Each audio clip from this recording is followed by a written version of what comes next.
Bueno, buenas tardes. Mi nombre es Daniela Jara, soy bioquímica residente de segundo año de la Residencia de Bioquímica Clínica de Misiones. Este Ateneo corresponde a mi rotación por el sector de autoinmunidad y el tema es sistema de complemento. El sistema de complemento es parte del mecanismo de la inmunidad innata o humoral, es decir, el primer mecanismo que se pone en juego frente a la respuesta a microorganismos extraños o antígenos. Comprende 30 proteínas solubles y también de membrana y están constitutivamente expresados y ampliamente distribuidos en distintos tejidos. Son sintetizados principalmente en el hígado, en los hepatocitos, pero también hay síntesis extrahepática en monocitos, macrófagos, fibroblastos, células epiteliales, endotelio y en los neutrófilos. La mayoría de los componentes se encuentran en forma inactiva, como simógenos en circulación, y son activados por proteólisis, o sea, una división del componente que lo precede.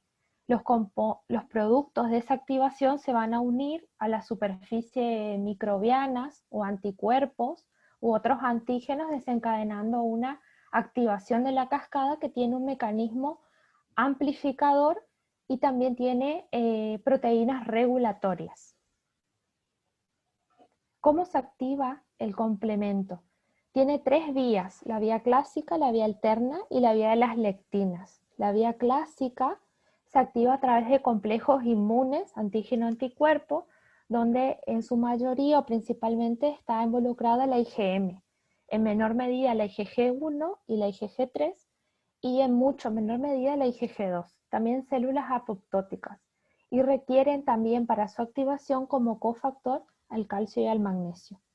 La vía alterna se activa frente a componentes de las membranas de microorganismos, como los lipopolisacáridos, los polisacáridos y ácidos teicoicos, que son superficies ricas en carbohidratos y pobres en ácido siálico, y requieren como cofactor el magnesio.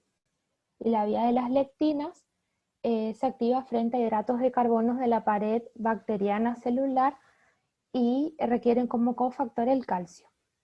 Simplemente para un dibujito para que vean las tres vías que se activan y van clivando y teniendo distintos componentes que la van también regulando. Y por último, al final, ese compuesto ahí rojo en la membrana que se llama complejo de ataque a la membrana, que forma poros, que es la vía final. Un poquito para que se entienda, no sé si se llega a ver el cursor.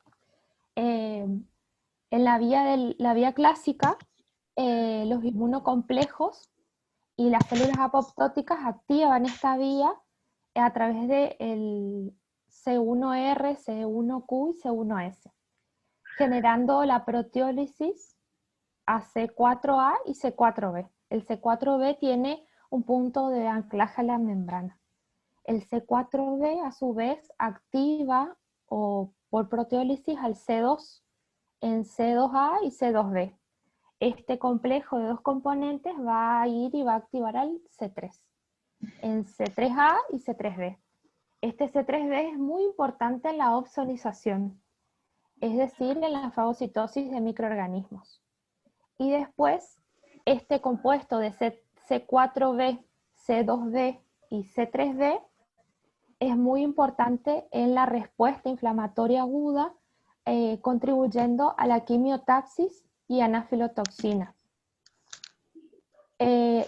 A su vez, este complejo de 3 activa el C5 en C5A y C5B, y el 5B es muy importante en el complejo de ataque a la membrana, que forma poros en la membrana celular. La vía de las lectinas, dijimos que carbohidratos de patógenos, como la manosa Biden-lectin, las ficolinas y estas proteínas más 2, 1 y 2, van a activar al C4, también generando su proteólisis, y al C2, y generando la amplificación de la cascada. Y la vía alterna, a través de los microorganismos que son ricos en lipopolisacáridos y con este factor D activan al factor B en BA y BD y se unen al C3B y a la properdina, que van a activar al C3. El C3 se divide en C3A y C3B, y el C3B se une a todo este complejo que actúa sobre el C5. Y ahí otra vez nuevamente el complejo ataca la membrana a través del C5B. Para resumir, las funciones del complemento son la activación de la inflamación.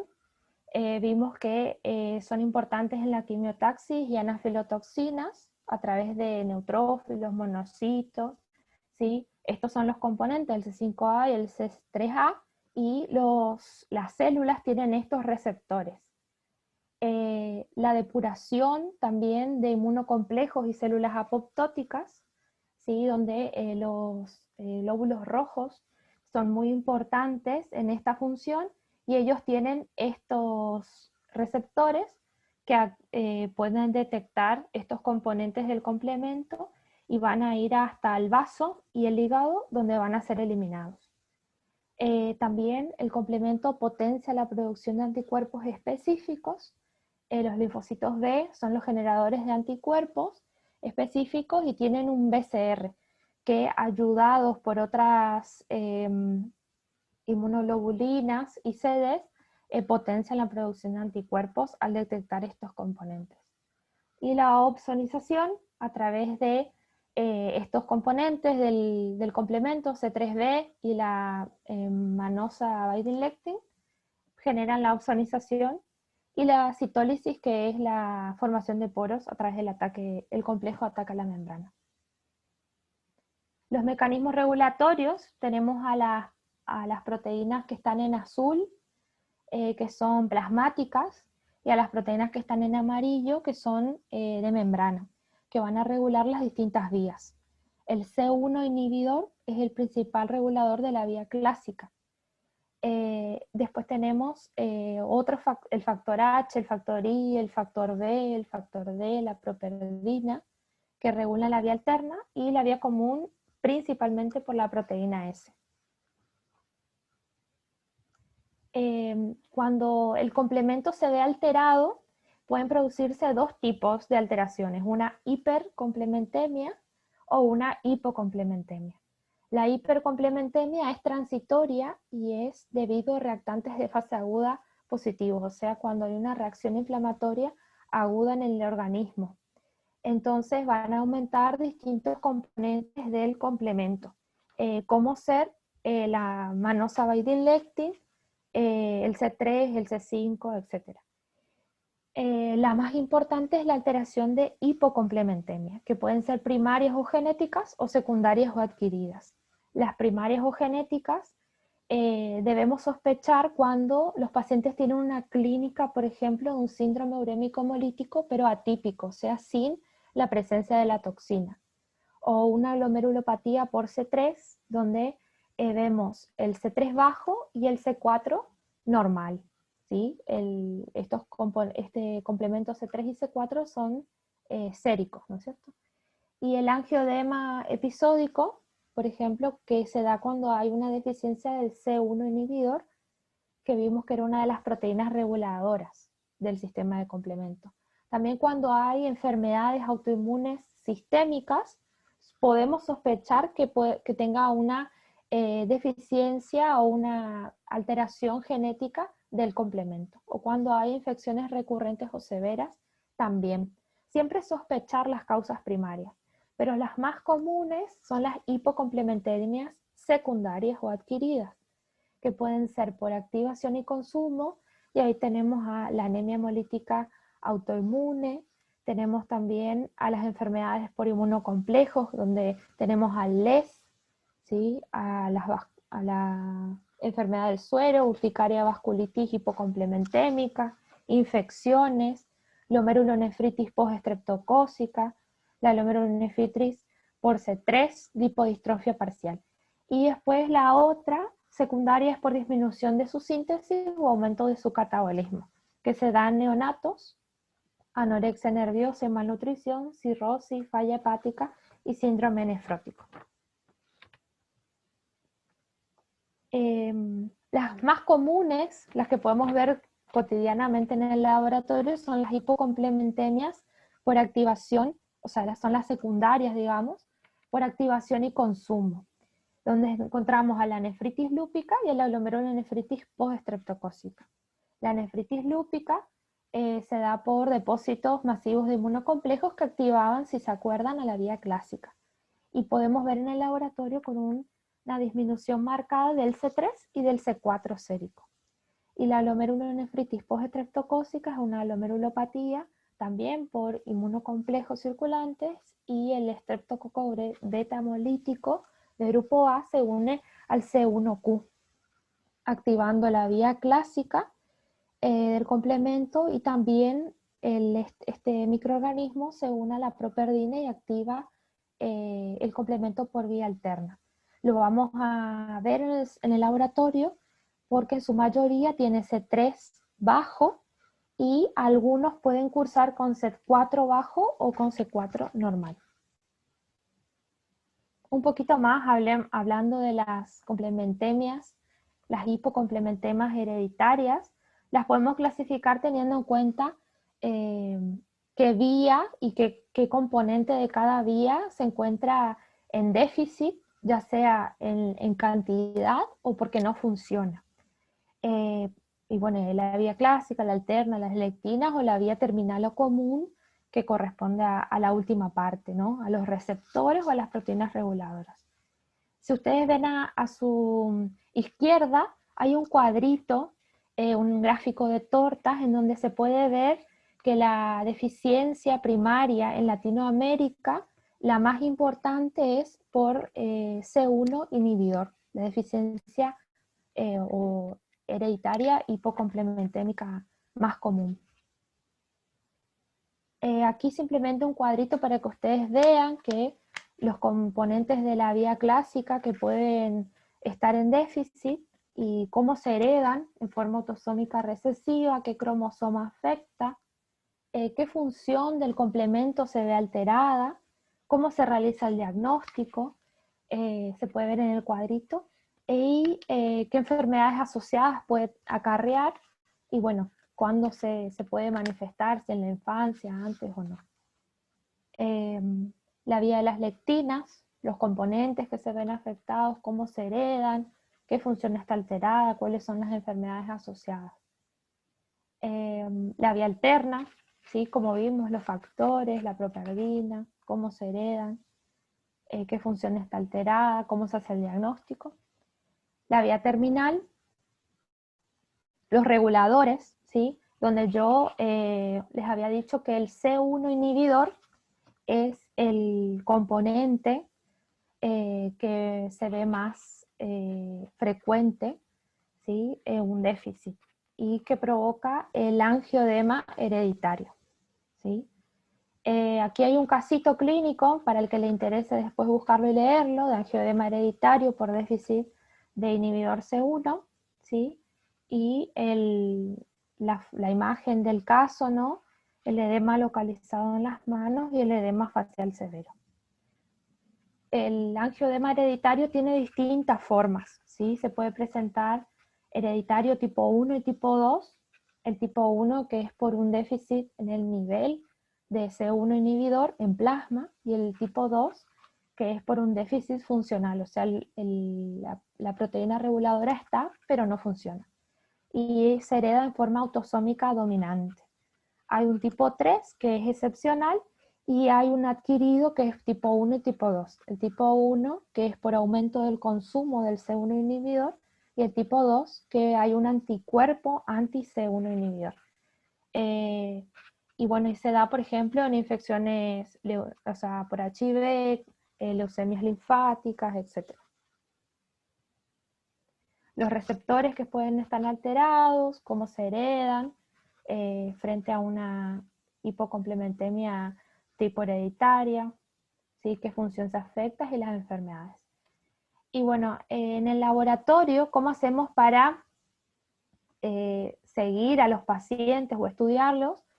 Es muy importante tener en cuenta que la sangre debe ser mantenida en frío hasta su coagulación y el suero debe ser congelado hasta la realización del ensayo.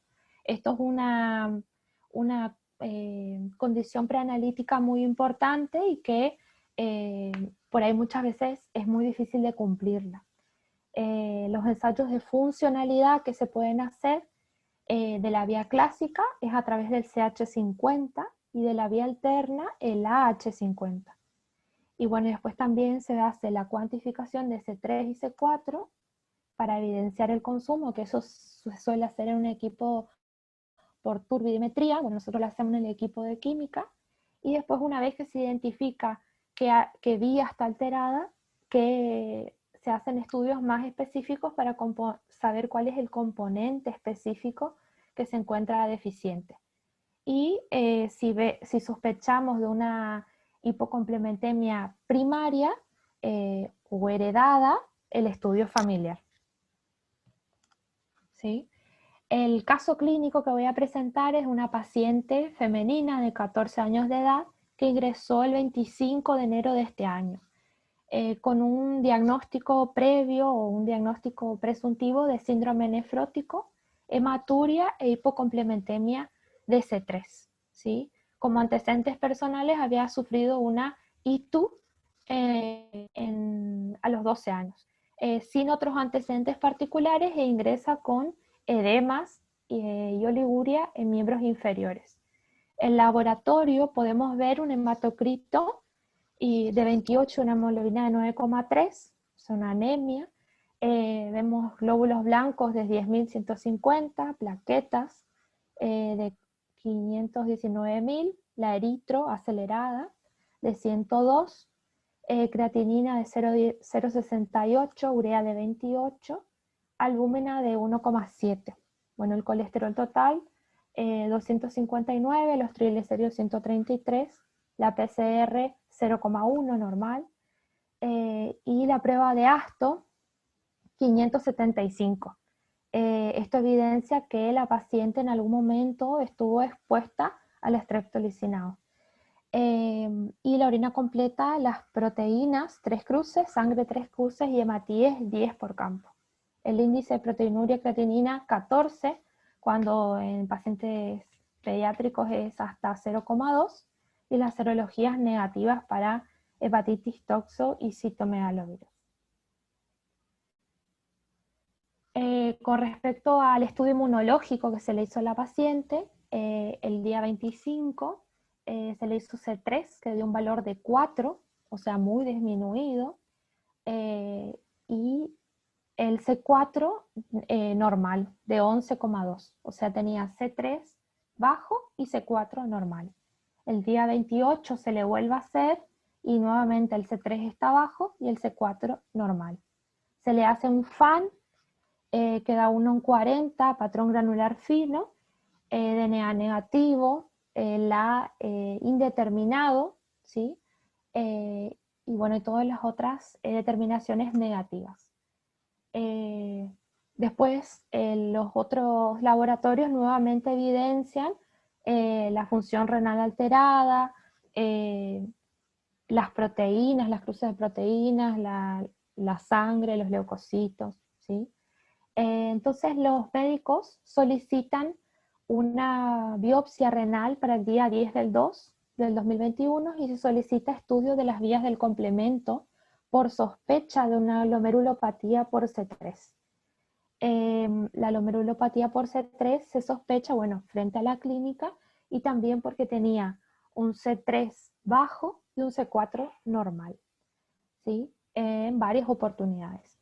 El estudio de las vías del complemento no se hace en el laboratorio donde rotamos, que son el CH50 y el AH50, y bueno, frente a la necesidad de esta paciente y de muchos otros pacientes, nos regalaron un kit en el sector y bueno, quisimos probar a ver si podíamos utilizarlo, ¿sí? Tengan en cuenta que muchas de las condiciones preanalíticas eran el frío, ¿sí? De las muestras y el poder separar la muestra rápido y congelar.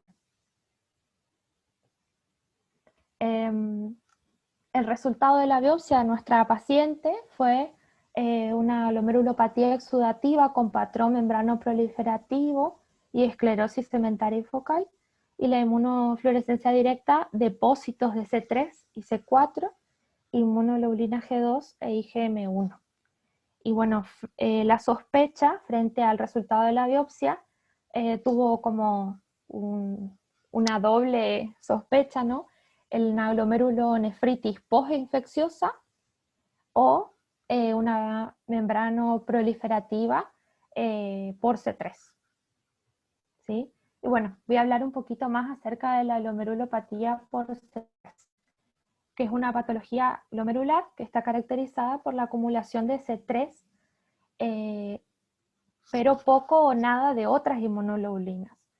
¿Se acuerdan que la biopsia tenía sí inmunoglobulinas realizada por inmunofluorescencia directa? La glomerulopatía por C3 también genera una activación anormal, depósito y degradación del complemento por vía alterna, que se observa o se puede sospechar con un C3 bajo y un C4 normal, que esto sí tenía nuestra paciente. Bueno, la lesión histológica, se observa una proliferación mesangial o membrana proliferativa o endocapilar, desde leve hasta una glomerulopatía membrana proliferativa, una glomerulonefritis con proliferación extracapilar, que coincide con la biopsia, ¿no es cierto? Y bueno, este estudio no se hizo, la microscopía electrónica, que permite diferenciar entre dos patrones, el de depósitos densos o C3, una glomerulonefritis.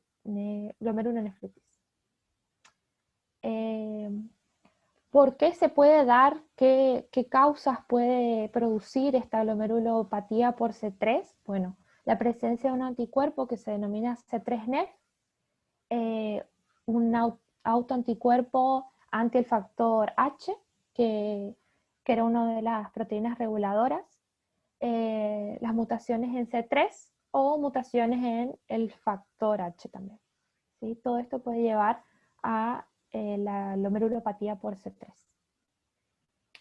Bueno, frente a una deficiencia de C3, un paciente que tiene un C3 persistentemente bajo y un C4 normal, lo que estudios que corresponderían hacer es la cuantificación de C3 y C4 y ver que persiste, que el C3 está bajo y el C4 está normal.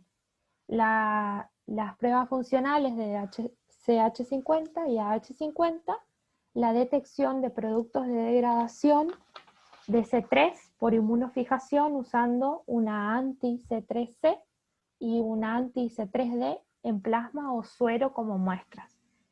Si ustedes ven abajo, en la primer calle corresponde al paciente y en la última calle corresponde a un paciente normal. Se puede ver que el C3, ¿sí? En el paciente normal se observa y en el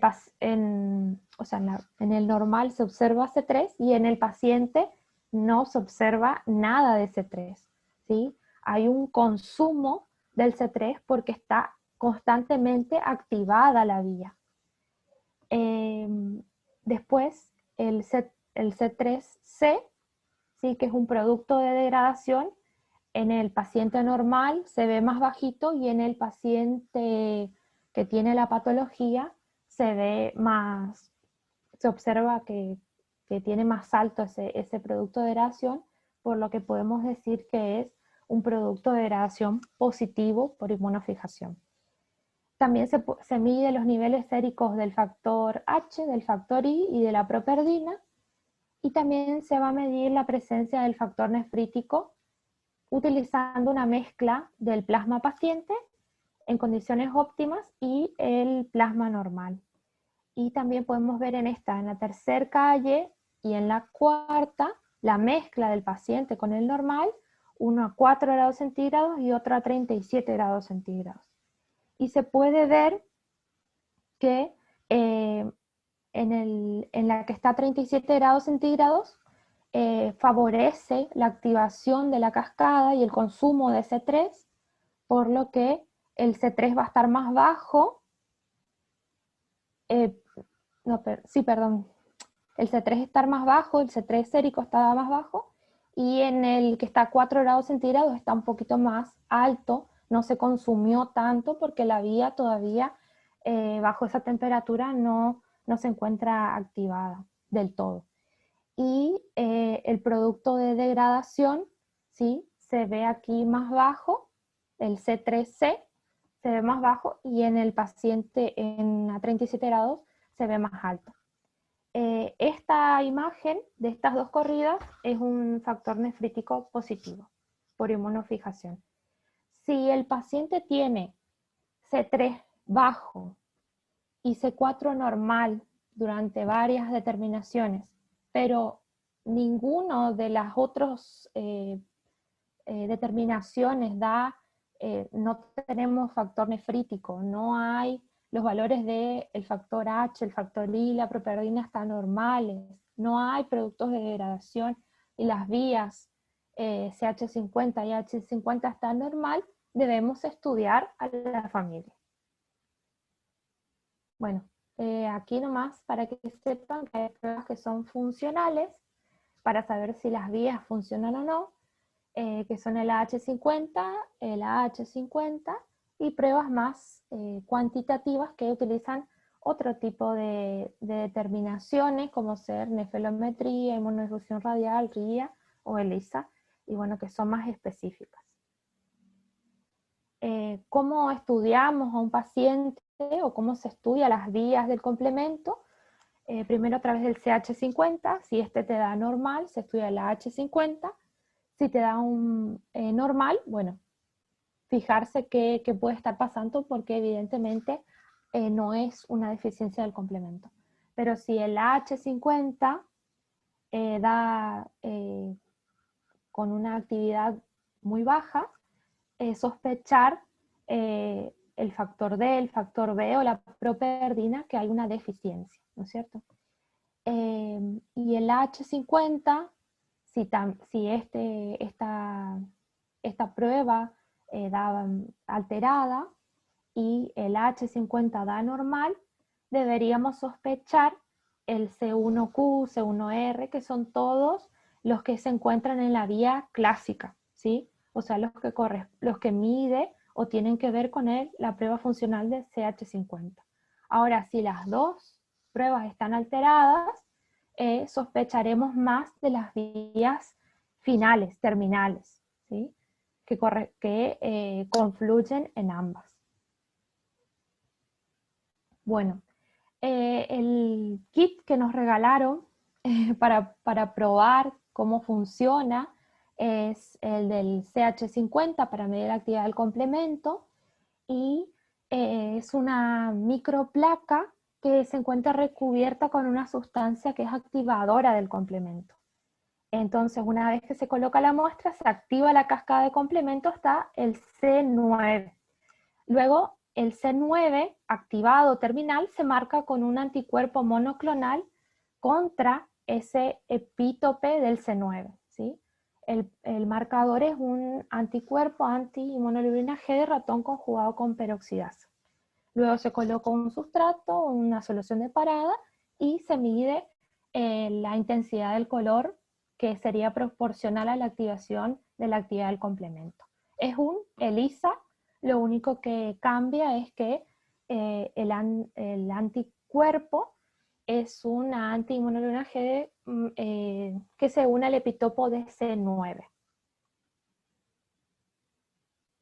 Bueno, recordar las condiciones de la muestra, que debe estar en frío, se hace una dilución de las muestras, y para interpretar los resultados requerimos una gráfica semi-logarítmica que voy a explicar cómo la hicimos.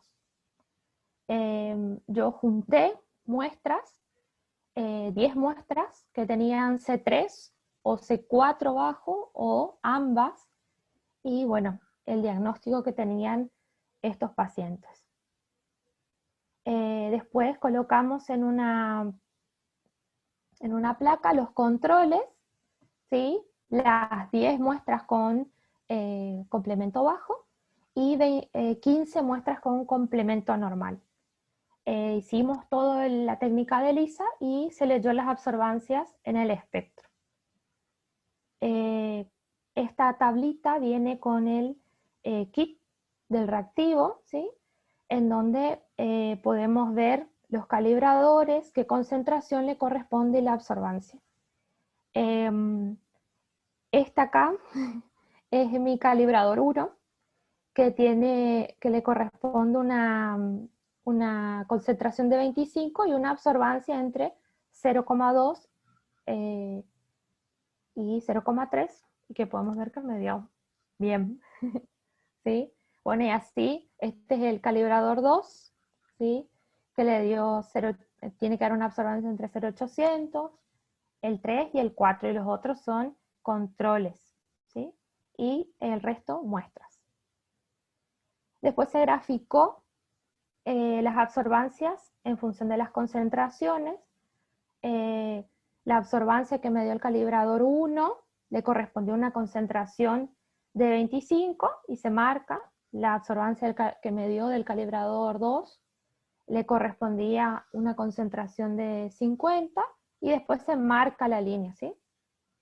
Y ahí todas las muestras entramos qué absorbancia me dieron, se va hasta la línea y se identifica qué concentración le corresponde.